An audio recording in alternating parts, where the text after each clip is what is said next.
rápido como quisiéramos, y porque necesita también, como los demás temas, pues su dedicación, ¿no? Su análisis, que es precisamente sobre el otro movimiento social en favor del respeto a la diversidad sexual, ¿sí? Que es el movimiento efectivamente LGBT, o el movimiento del arco iris, ¿sí?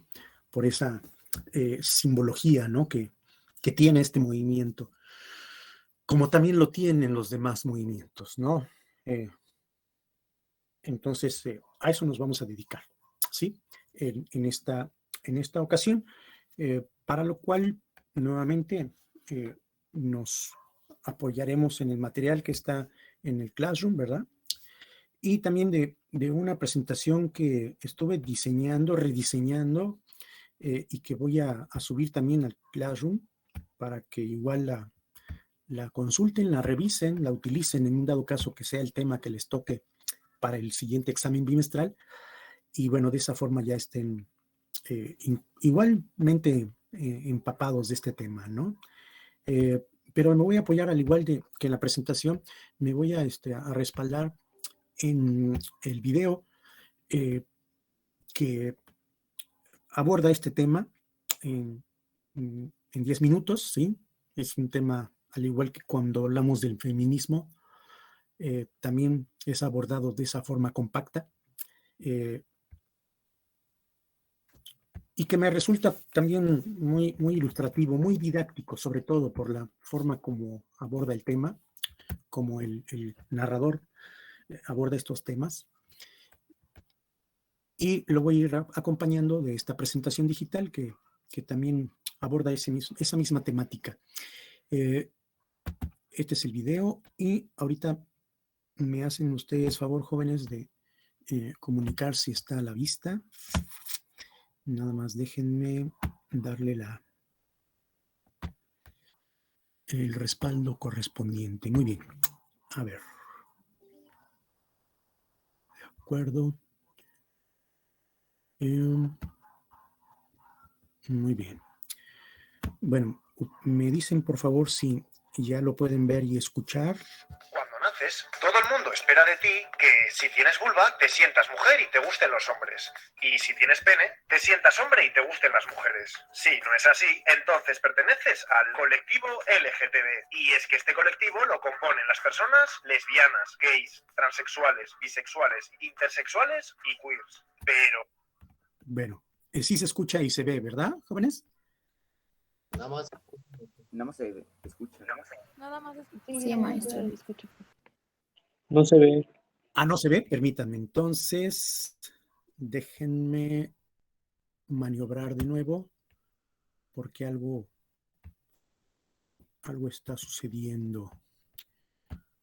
Bien, entonces vamos nuevamente a activar esto que les voy a compartir. A ver, ahora sí está visible en sus pantallas.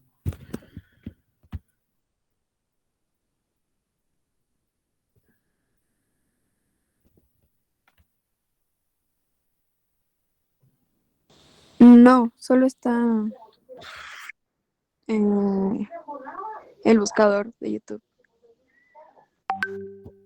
Ah, ok. Entonces, Ajá. de acuerdo. Entonces, vamos a dejar de compartir de nuevo. Y ahorita lo volvemos a intentar, porque algo no ha de estar funcionándome. A ver, entonces, dice...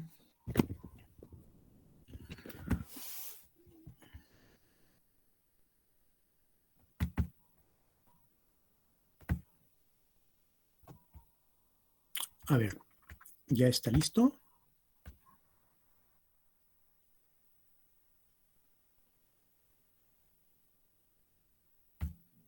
Cuando naces... Ahí sí. Sí, ya, quedó, profe. ¿verdad? Sí, ya Se sé. ve. Ya se ve. De acuerdo. Muy bien.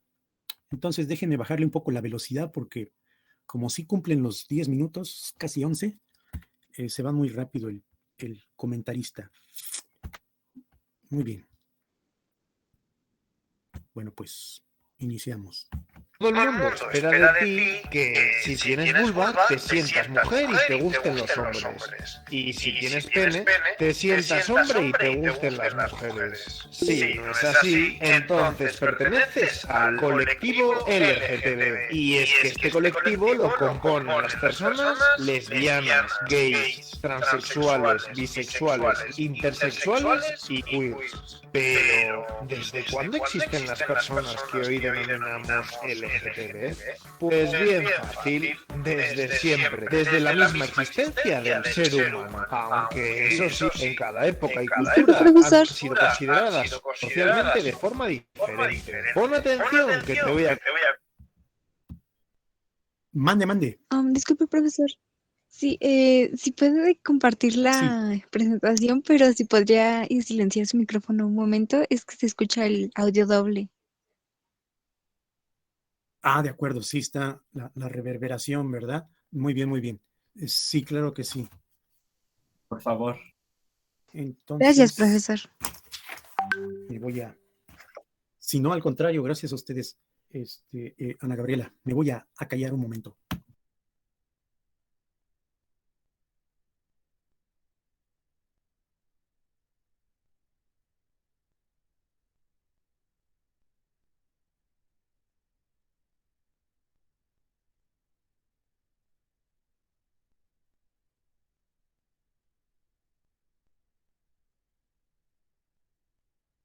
Todo el mundo espera de ti que si tienes vulva te sientas mujer y te gusten los hombres. Y si tienes pene, te sientas hombre y te gusten las mujeres. Si no es así, entonces perteneces al colectivo LGTB. Y es que este colectivo lo componen las personas lesbianas, gays, transexuales, bisexuales, intersexuales y queers. Pero, ¿desde cuándo existen las personas que hoy denominamos LGTB? Pues bien fácil, desde siempre, desde la misma existencia del ser humano. Aunque eso sí, en cada época y cultura han sido consideradas socialmente de forma diferente. Pon atención que te voy a contar cómo ha sido esto a lo largo de la historia. Ya verás qué interesante.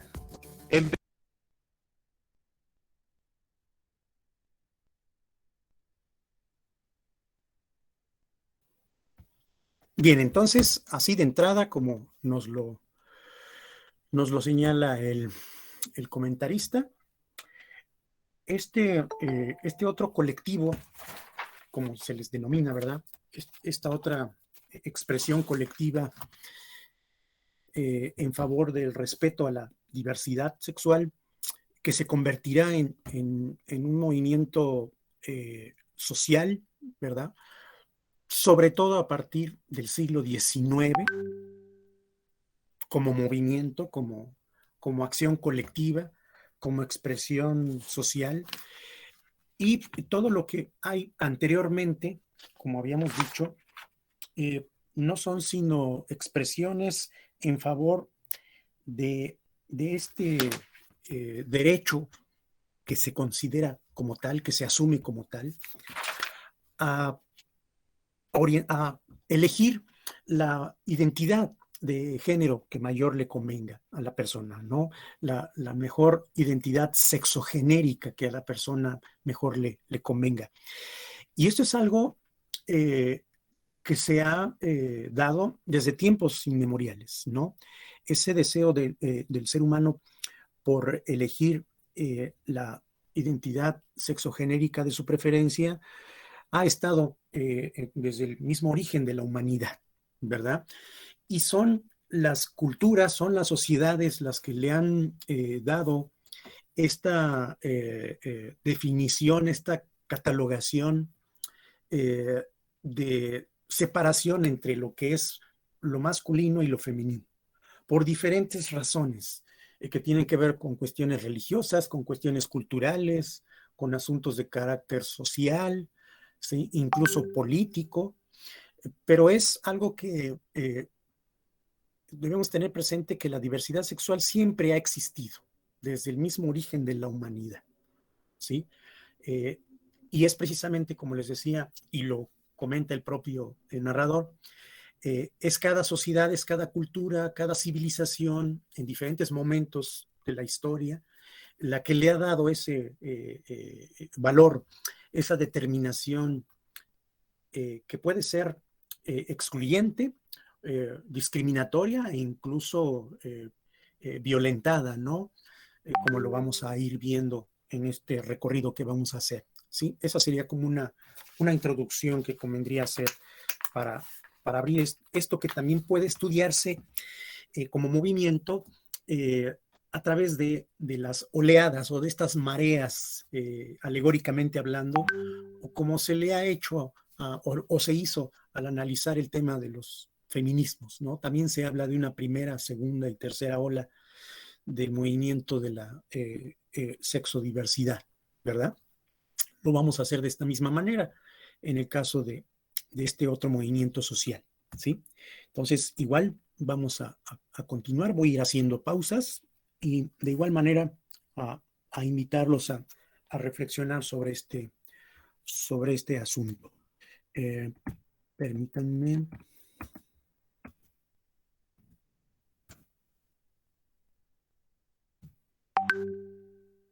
Okay. Uh-huh.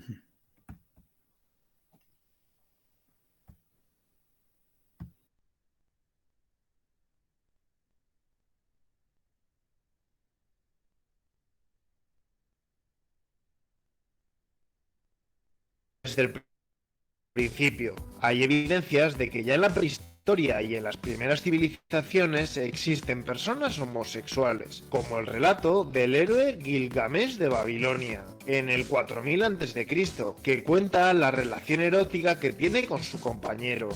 O los manicuros del faraón, en el 2300 a.C., una tumba egipcia que muestra imágenes de dos hombres haciendo vida cotidiana, incluso abrazándose, como en las tumbas de parejas heterosexuales. Casi nada.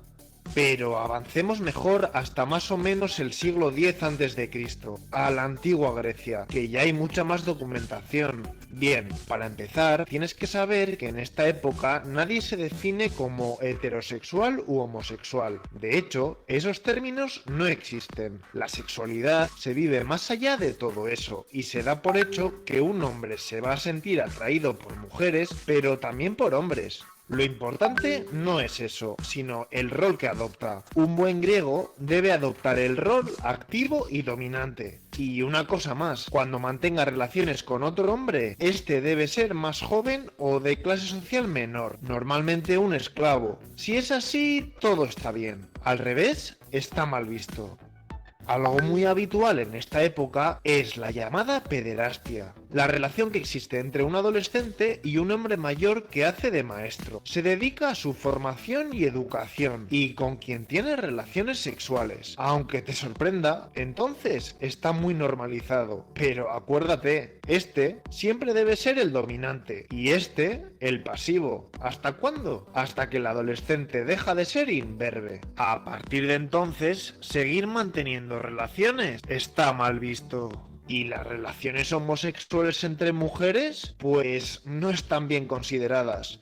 Pero una cosa, en el siglo VII a.C., la poetisa Safo escribe unas 12.000 líneas sobre su amor por otras mujeres, en esta isla, la isla de Lesbos. Y como sabes, precisamente de ahí proviene el término de lesbiana.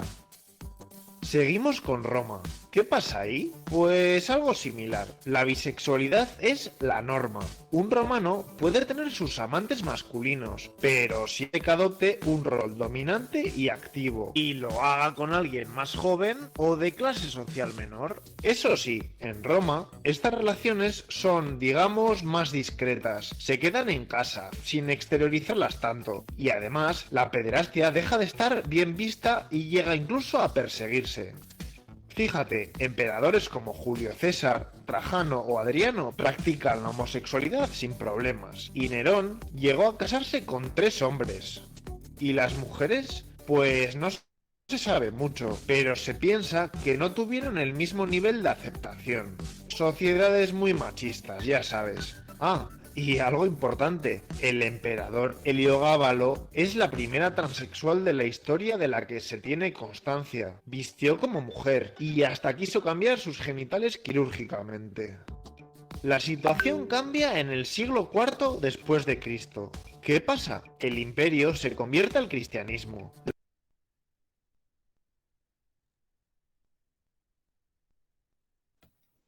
Bueno, a ver, vamos a hacer una pausa para analizar lo que sucedía con el tema de la diversidad en la prehistoria y sobre todo en la antigüedad, ¿no? Cuando emergen estas sociedades agrícola urbanas, ¿no? De unos 4.000, 3.000 años antes de nuestra era.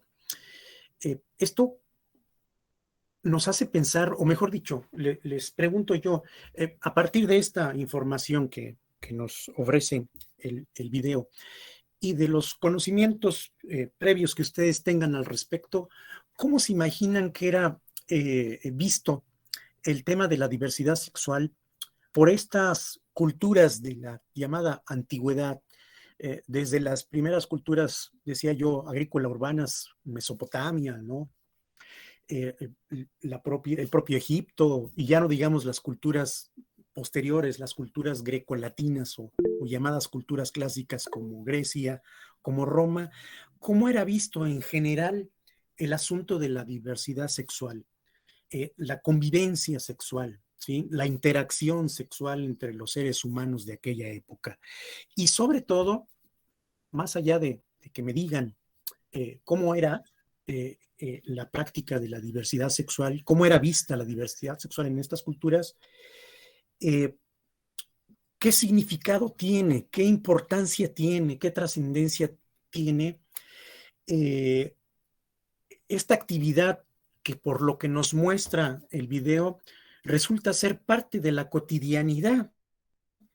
No es algo, digamos, excepcional o algo que está fuera de lugar, ¿no? Sino que es algo que se vive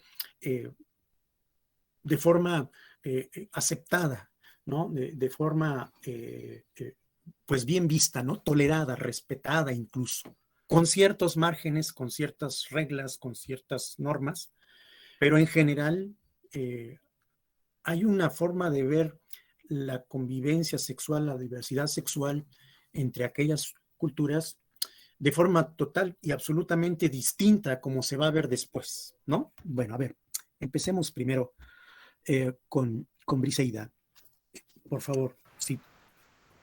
Sí. Bueno, pues yo creo que en esos tiempos y en esas culturas, creo que se veía como algo normal, ya que hasta ellos mismos lo ponían, ¿no? Vaya, fue ellos los que empezaron a fundar todo esto. Y creo que tuvo una trascendencia muy importante porque, pues a la fecha, sí ha habido como varios problemas de discriminación, pero a final de cuentas creo que fue un avance pues bueno porque se pudieron desarrollar las personas y expresarse también libremente de lo que sentían hacia otras personas. Entonces yo creo que en esos tiempos era como algo normal, claro, con ciertas reglas, pero no era como, o bueno, al menos yo siento que no había esa discriminación que hoy en día hay. Lamentablemente, conforme fue pasando el tiempo, fue pasando la discriminación, la homofobia, hasta el odio a esas personas. Entonces, es muy interesante cómo desde el inicio de la humanidad esto ya estaba, este tema. Mas, sin embargo, nosotros como sociedad hemos cambiado ese formato y hacerlo como algo malo cuando realmente pues no, simplemente es algo natural de las personas, es algo aceptable y es algo que deberíamos de entender todos. Yo sé que que no todos tenemos la misma mentalidad, pero si nosotros nos pusiéramos en los zapatos de otras personas, creo que está en todo su derecho y está completamente libre de hacer y elegir su orientación sexual. Claro, efectivamente. Y esta parte del video tiene esa finalidad, tiene ese cometido, ¿no? De voltear nuestra mirada hacia atrás y ver a partir de cuándo es que la humanidad empieza o ciertas culturas o sociedades de la humanidad empiezan a darle otro significado a lo que, como bien decía su compañera Briseida, se veía y se contemplaba como parte de la vida cotidiana del ser humano, como una expresión natural, ¿verdad? Ya veremos a partir de qué momento, en qué punto de la historia de la humanidad se da este quiebre y esta resignificación de algo que era visto como aceptable, ¿sí? Para terminar convirtiéndolo en un acto de rechazo, ¿no? De repudio o de odio incluso, ¿no? Como lo comenta su compañera. Ya llegaremos a ese momento. Ahorita tratemos de entender y comprender cómo estas culturas, estas grandes civilizaciones, veían el comportamiento sexual en aquella época, ¿no? Y son varios botones de muestra, si ustedes se fijan, ¿no? El video hace un recorrido muy panorámico de algunas culturas, ¿no? De acuerdo. Sí, Josué Alejandro, ¿qué nos dices tú en tu opinión? Buenas tardes, profesor. Bueno, sí, buenas tardes. Bueno, yo le iba a comentar que, pues sí, realmente no lo veían como algo bueno o algo malo, como dice mi compañera, sino como algo natural. Y pues, como dice usted, el video nos muestra varios ejemplos, como el de Egipto, donde las lápidas, bueno, a las puertas, por así decirlo, de las lápidas tenían pues a dos hombres ahí marcados, entonces, como si fueran una pareja, ¿no? Entonces, o sea, sí representaban eso, pero pues no lo veían como algo malo, lo veían como pues algo cotidiano. Y pues también otro ejemplo es de la antigua Grecia, donde nadie se definía como homosexual o heterosexual, ya que pues se podían sentir atraídos hacia un hombre o a una mujer. Entonces, pues sí, realmente todo, bueno, usted dice que ya vamos a pasar esa parte pues después, pero bueno, ahorita en el momento de la historia que nos está marcando, pues ahorita todo realmente es común, o sea, no hay crítica sobre eso, es algo natural. Así es. Aparentemente, ¿verdad? Aún y con estas grandes transformaciones que se han dado, aún sigue habiendo una resistencia, pero bueno, ya llegaremos a eso. Lo que comenta su compañero Josué es interesante. Los términos de homosexualidad, ¿sí? O bisexualidad y transexualidad y todos aquellos términos o conceptos que hemos utilizado y que el propio movimiento social en su momento va a ser suyos, no existían en la antigüedad, no existían en la historia de la antigüedad que estamos abordando, ¿verdad? Son conceptos ya más contemporáneos, más recientes, ¿sí?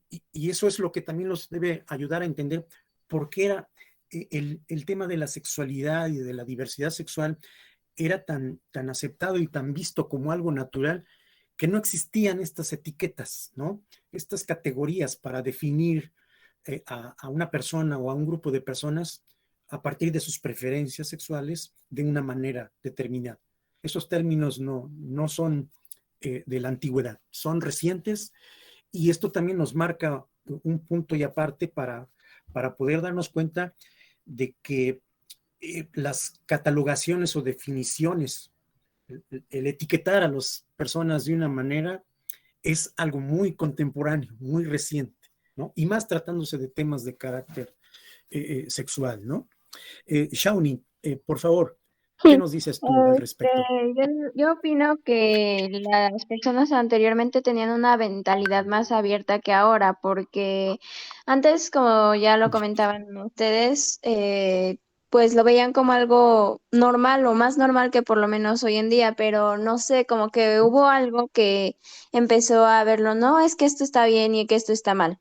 Y pues ya de ahí todo se descontroló y empezó la discriminación, los problemas y pues la falta de oportunidades para esas personas.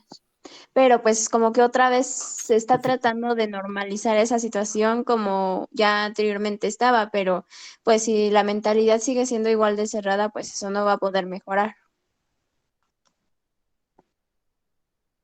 es curioso, ¿no? Esto que señala su compañera Shauni, cómo en la antigüedad existía una mentalidad más amplia, ¿no? Más abierta, sin estos tapujos, ¿no?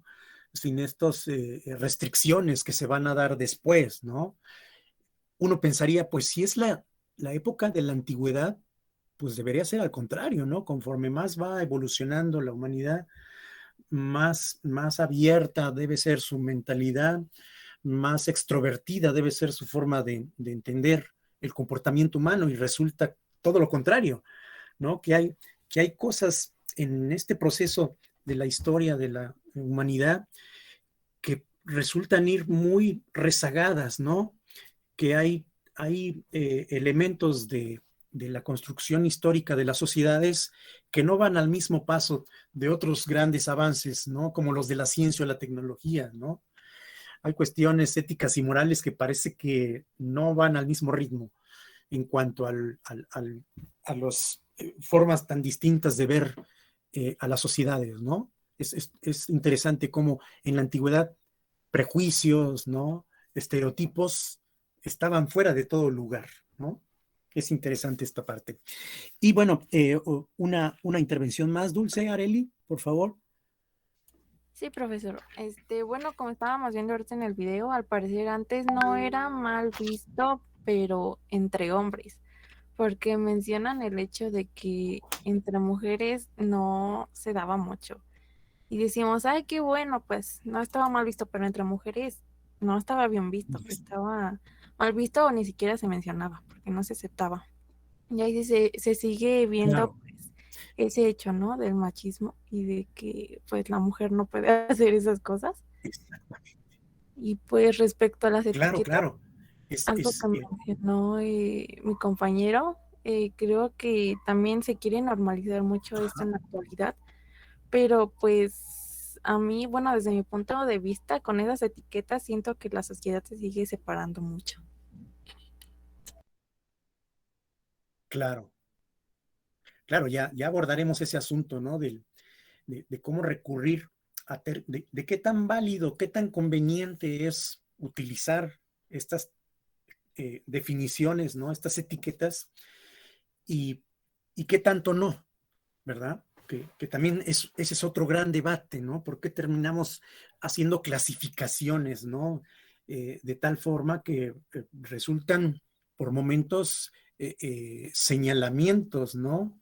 Resultan incluso también ser excluyentes, pero ya lo abordaremos, ¿no? Cuando venga el movimiento social propiamente dicho, el movimiento de la diversidad o el movimiento LGBT, más, ya veremos lo que esto va a provocar, ¿no? Lo que esto va a traer consigo. Pero este señalamiento, esta precisión que hacía su compañera, de que aún siendo sociedades, las de la antigüedad, tolerantes o respetuosas hacia la diversidad sexual o hacia las orientaciones sexuales que tuvieran los grupos humanos, sí había ciertas regulaciones, ¿no? Ciertas normas que impedían, en este caso, la homosexualidad femenina, ¿sí? Como no sucedía con la homosexualidad masculina, ¿no? Que era aceptada, era tolerada, era vista como algo normal, pero si se trataba de la homosexualidad entre mujeres, ahí sí había como que cierta reticencia, ¿no? Cierta negación a que se dieran este tipo de relaciones. Precisamente porque, como dijimos en el tema anterior de los movimientos feministas, la sociedad patriarcal, ¿no? La sociedad androcéntrica, ¿no? La sociedad machista no toleraba que la mujer practicara, ¿no? Relaciones homosexuales, porque la condición de la mujer en esas sociedades, que ya eran sociedades patriarcales, lo condenaba, ¿no? Lo rechazaba, lo criticaba, y eso pues no era posible que sucediera, ¿verdad? Muy bien. Sí, Briano, por favor. Giovanni. Buenas tardes. Bueno, pues yo pienso que anteriormente esto de la homosexualidad y todo eso sí era criticado, ¿no? Más que nada por, como usted dice, la homosexualidad femenina. Yo pienso que esta homosexualidad era la que era más criticada, puesto que se pensaba que los dioses enviaban enfermedades a las transgresoras de estas conductas sexuales, ¿no? Eso eran las culturas prehispánicas, y además se tenían que enfrentar a un repudio social, por así decirlo, perdón. Y en cuanto a los hombres, la homosexualidad masculina, un ejemplo que vendría siendo que los romanos, pues a los hombres que disfrutaban, pues ahora sí que una penetración por otro hombre, ahora sí que esos como catamitas, y pues eran considerados como débiles y femeninos, ¿no? Y yo pienso que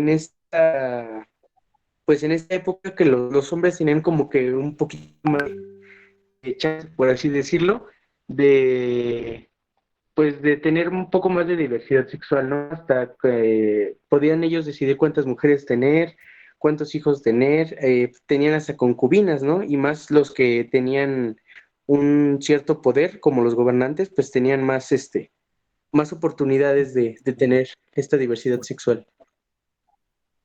Ya sé. Por supuesto, aquí entra mucho en juego la posición socioeconómica a la que pertenecían aquellas sociedades, ¿no? O la manera como estaban estructuradas esas sociedades. Mucho tenía que ver, efectivamente, como lo dice bien su compañero Jesús Giovanni, el estatus socioeconómico, ¿no? La condición socioeconómica que tuvieran las personas para poder ejercer esa libertad sexual, si le podemos llamar así, ¿verdad? Precisamente por los recursos económicos, por el rango político que tuvieran, influían mucho porque tenían esta posibilidad, ¿no? de practicar estas relaciones sexodiversas, por supuesto. Muy bien. Bartolo, ¿sí? Diego Gabriel. Sí, bueno, pues creo que en la antigüedad no, como vimos en el video, no había como tal eres heterosexual o eres homosexual, o sea, realmente no les importaba mucho.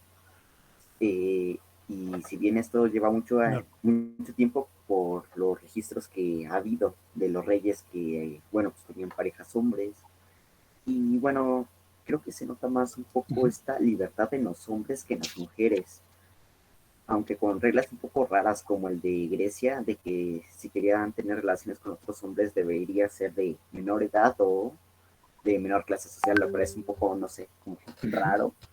Y bueno, pues poco a poco se fue como que empezando a ver mal esto de la homosexualidad.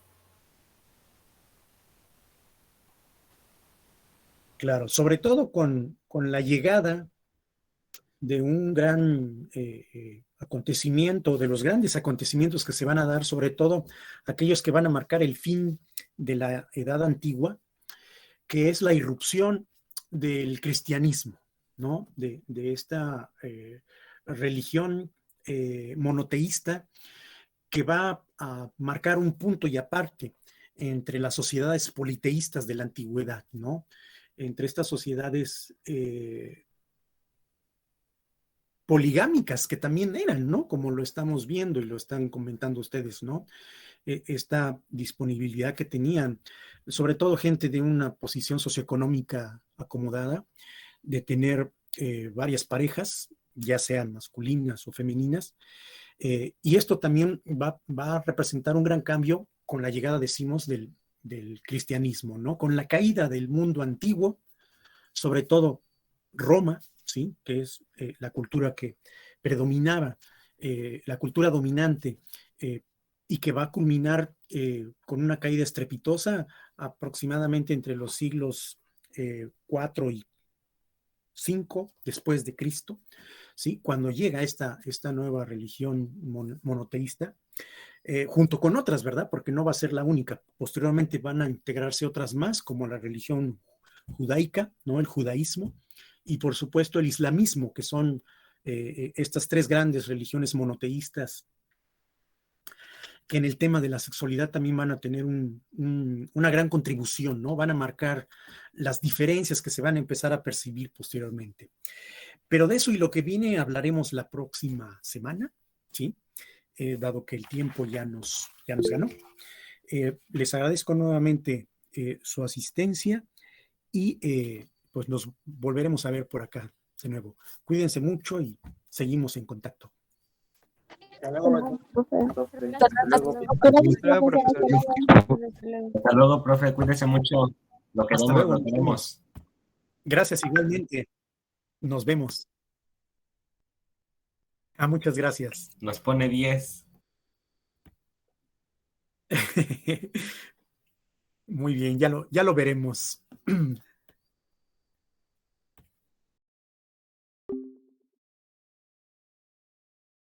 Sí.